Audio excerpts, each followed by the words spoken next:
Here is our next proof. We know that the sum of a, b, and c is equal to 1, and they're all positive real numbers. We want to prove the inequality shown here. When we look at this, it seems like a, b, and c are very much cyclically symmetric, and there's a beautiful pattern to its inequality. In the past, we've mainly been dealing with the AMGM inequality, but there is such a thing called a weighted AMGM inequality. It's basically the same thing, but slightly more of a generalization. We have it written out over here. On the left-hand side, we're still taking the weighted arithmetic mean. And on the right-hand side, we're still taking the weighted geometric mean. We're going to apply the weighted AMGM inequality onto our proof today. So first, we don't have to look at everything yet. We can just focus on one portion of the expression. How would we express a to the a, b to the b, and c to the c? Well, we see that this is some terms being multiplied together. So this probably belongs on the geometric mean side of the AMGM inequality. If we take the radical of this, the root we're going to be taking would be the sum of all the exponents. So it would be a plus b plus c. This is less than or equal to the arithmetic mean. And for the arithmetic mean, we have a times its exponent, which is also a, plus b times its exponent, which is also b, plus c times its exponent, which is also c. So we have a squared plus b squared plus c squared. This is divided by all of the exponents, a plus b plus c. Let's go ahead and simplify, because we know that a plus b plus c is 1.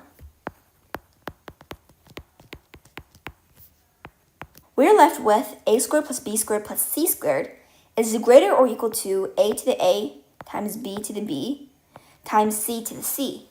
So I think we're on the right track over here. So let's do the same for the next two expressions.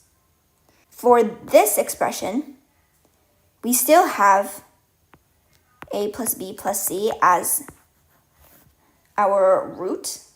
And what's under the root?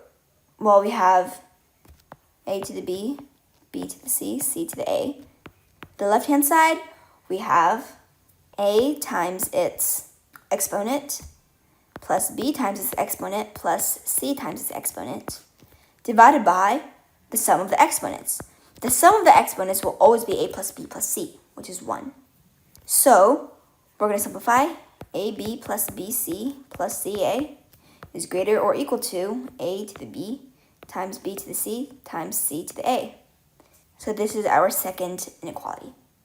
Now, if you want to pause the video, you can go ahead and solve for the third inequality. Our third inequality follows the same pattern. On the left-hand side, when we take the arithmetic mean, the denominator will just become 1. So all we would be left with is ab plus bc plus ca.